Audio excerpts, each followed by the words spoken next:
नमस्कार दोस्तों। आज मैं रिव्यू करने वाला हूं एक नए एनएफओ के बारे में जो कि आ रहा है निप्पॉन इंडिया की तरफ से। इसका नाम है Nippon India Nifty auto index fund. देखिए दोस्तों, ये एक सेक्टोरियल फंड होने वाला है और ये निफ्टी ऑटो इंडेक्स को टीआरआई को ये फॉलो करेगा।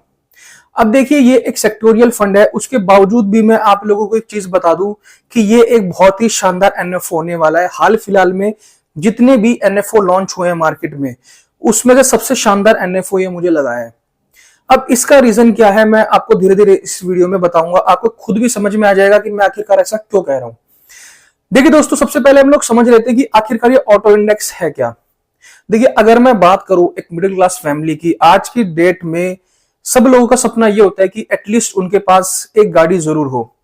अगर गाड़ी ना भी हो तो एक मिडिल क्लास फैमिली के पास एक बाइक तो जरूर होती है। अब हमें कहीं पर कोई भी चीज ट्रांसपोर्ट करनी है तो वहां पर हमें ट्रक्स की जरूरत पड़ती है या फिर कोई भी छोटी मोटी गाड़ी की, मतलब बिना ट्रांसपोर्टेशन के हमारी एक आम जनजीवन जो है वो बिल्कुल अधूरा है। आज आप सड़कों पे निकलेंगे, आपको ढेर सारी गाड़ियां मिलेंगी। अब उन ढेर सारी गाड़ियों में उनके कंपोनेंट्स भी यूज होते हैं, जैसे कि बैटरीज हो गए, ब्रेक्स हो गए, और भी बहुत सी चीजें होती है। अब इस ऑटो इंडेक्स के अंदर इसी तरह की कंपनीज को इंक्लूड किया जाएगा।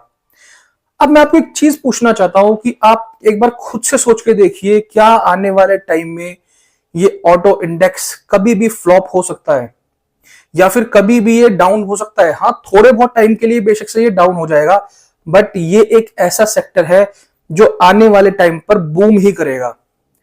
अब देखिए, जो भी ऑटोमोबाइल्स है अब वो ईवी में शिफ्ट हो रहे हैं धीरे धीरे। कंपनीज जो है अब ईवी गाड़ियां, ईवी बैटरीज ये सब बनाने लगी हैं। तो ये एक ऐसा सेक्टर है जहां पर अगर एक इन्वेस्टर लॉन्ग टर्म के व्यू से सोच रहा है, लॉन्ग टर्म के लिए इन्वेस्टमेंट कर रहा है, तो वो कभी भी लॉस में नहीं जाएगा। सबसे पहले हम लोग बात कर लेते हैं इसकी बेसिक डिटेल्स के बारे में कि आखिरकार इसकी बेसिक डिटेल्स क्या हैं। तो जैसा कि मैंने आपको नाम बताया, इस एनएफओ का नाम है Nippon India Nifty auto index fund. इसकी जो लॉन्च डेट है वो है 14 नवंबर 2024 की और एंड डेट होगी 28 नवंबर 2024 की। जो भी लोग इसके अंदर इन्वेस्टमेंट करना चाहते हैं उनको अलॉटमेंट मिलेगी 4 दिसंबर को। एनएवी है इसकी 10 रुपए की। अगर आप लोग अपनी एसआईपी स्टार्ट करना चाहते हैं इसके अंदर तो मिनिमम एसआईपी 100 रुपए है। मिनिमम लमसम आप 1000 रुपए से स्टार्ट कर सकते हैं और एग्जिट लोड इसमें नील है, कोई भी एग्जिट लोड आपको नहीं देना है और किसी भी तरह का कोई भी लॉक इन पीरियड इसके अंदर नहीं है। मतलब जब चाहे आप इसमें निवेश कर सकते हैं और जब चाहे आप इस स्कीम से बाहर आ सकते हैं। चलिए दोस्तों, अब हम लोग जान लेते हैं कि किस तरह की कंपनीज को इसके अंदर इंक्लूड किया जाएगा। बट उससे पहले अगर आप पहली बार इस चैनल पे आए हैं, पहली बार इस वीडियो को देख रहे हैं, तो प्लीज चैनल को सब्सक्राइब जरूर करना। वीडियो पसंद आए तो लाइक जरूर करना। अगर कोई भी डाउट है आपका, कोई भी क्वेश्चन है, तो आप मुझे कमेंट सेक्शन में पूछ सकते हैं, मैं आपकी हेल्प जरूर करूंगा। तो देखिए, जो पहली कंपनी होने वाली है वो है महिंद्रा एंड महिंद्रा, जिसकी वेटेज होगी 22.16% की। फिर आता है टाटा मोटर्स जिसमें है 16.13%। फिर आता है मारुति सुजुकी 13.28%। फिर आता है बजाज ऑटो 9.94%। फिर आता है आयशर मोटर्स जिसमें है 9.94%। फिर आता है hero MotoCorp 5.89%। TVS Motors company 5.34%। संवर्धन Motherson 4.60%। Bharat forge 3.27%। Bosch limited 2.77%। देखिए, ये कुछ मैंने कंपनीज की आपको नाम बताए हैं। अब आप एक बार खुद सोच करके देखिए, क्या ये कंपनीज आने वाले टाइम में कभी फ्लॉप हो सकती है या फिर इनका जो फ्यूचर है वो किस तरह का हो सकता है। देखिए, ये एक ऑटो इंडेक्स है। ऑटो इंडेक्स एक ऐसा इंडेक्स होता है जो कि भले ही थोड़े टाइम के लिए डाउन हो जाए, बट वो फ्लॉप कभी नहीं हो सकता। अब हम देख लेते हैं इसके फंड एलोकेशन की कि ये फंड को किस तरह से एलोकेट करने वाला है। देखिए, ये मिनिमम 95% इस एनएफओ में जो पैसा लगेगा वो ऑटो इंडेक्स में ही लगेगा और मैक्सिमम 5% ये लोग अपना जो है liquid securities, debt securities, money market में ये लोग लगा सकते हैं। और अगर मैं बात करूं रिटर्न्स की, तो किस तरह के रिटर्न्स इस इंडेक्स ने बना करके दिए हैं, इसके बेंचमार्क ने बना करके दिए हैं, वो मैं आपको अब बता देता हूं।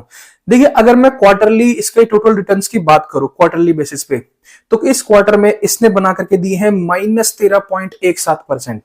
अब आप लोग ये सोचेंगे कि माइनस में ये रिटर्न बना करके दे रहा है।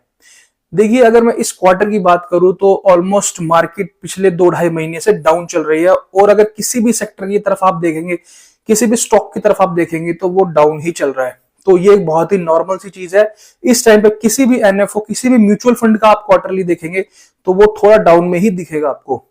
अब मैं बात कर लेता हूं 6 मंथ्स की। तो 6 मंथ्स में इसने बना करके दिए हैं 27.23% के रिटर्न।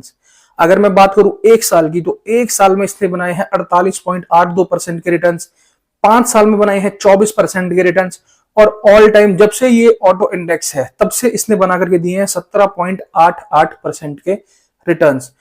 तो एक सेक्टोरियल फंड इतने अच्छे रिटर्न्स आपको बना करके दे रहा है, साथ ही साथ में आपको ये भी पता है कि एक ऑटो इंडेक्स का एक फंड है जो कि आने वाले टाइम में बहुत ही अच्छी तरह से बूम कर सकता है। तो अब हम लोग बात कर लेते हैं सबसे मेन पॉइंट की कि किस तरह के निवेशकों को इसके अंदर इन्वेस्टमेंट करनी चाहिए और किस तरह के निवेशक इसे अवॉइड कर सकते हैं। देखिए, सबसे पहले मैं बात करता हूं कि किस तरह के निवेशकों को इसमें इन्वेस्टमेंट करनी चाहिए।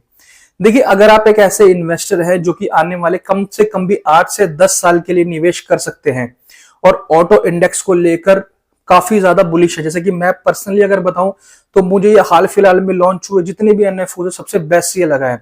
क्योंकि देखिए, ऑटो इंडेक्स एक ऐसा इंडेक्स है जो शायद कुछ टाइम के लिए डाउन हो सकता है, बट ये प्रॉपर फ्लॉप कभी नहीं हो सकता। अब ऑटोमोबाइल जो है ऑटोमेटिकली जो है एक ईवी में शिफ्ट कर रही है।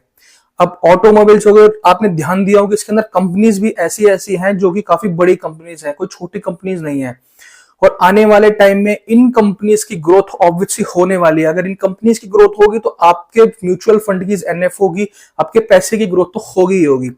तो इस चीज को ध्यान में रखना कि अगर आप लोग इसमें इन्वेस्टमेंट करें तो 8 से 10 साल का हॉरिजन आप बना करके चले, क्योंकि ये एक सेक्टोरियल फंड है। सेक्टोरियल फंड कुछ टाइम के लिए आपको रिटर्न कम दे सकता है, बट लंबे समय के लिए आपको बम्पर रिटर्न बना करके दे सकता है। अब हम बात कर लेते हैं किस तरह के निवेशक इसे अवॉइड कर सकते हैं। देखिए, अवॉइड करने की अगर मैं बात करूं तो अगर आप एक ऐसे निवेशक हैं जो कि सेक्टोरियल फंड से दूरी बना कर रखते हैं, सेक्टोरियल फंड में निवेश करना पसंद नहीं करते, या फिर अपने पैसे की डाइवर्सिफिकेशन चाहते हैं, तो आप कंप्लीटली इसे इग्नोर कर सकते हैं। आप किसी और म्यूचुअल फंड की तरफ देख सकते हैं, किसी और एनएफओ की तरफ से देख सकते हैं। तो ये मेरा क्लियर पॉइंट ऑफ व्यू है इस फंड को लेकर, इस एनएफओ को लेकर। आई होप मेरा मैसेज आपको बहुत क्लियर पहुंचा होगा। अगर आपको फिर भी कोई डाउट है तो आप मुझे कमेंट सेक्शन में अपनी क्वेरी को भेज सकते हैं, मैं आपकी हेल्प जरूर करूंगा। तो आशा करता हूं आपको ये वीडियो पसंद आई होगी। अगर पसंद आई तो प्लीज चैनल को सब्सक्राइब करना, वीडियो पसंद है तो लाइक जरूर करना। Thank you so much, have a nice day.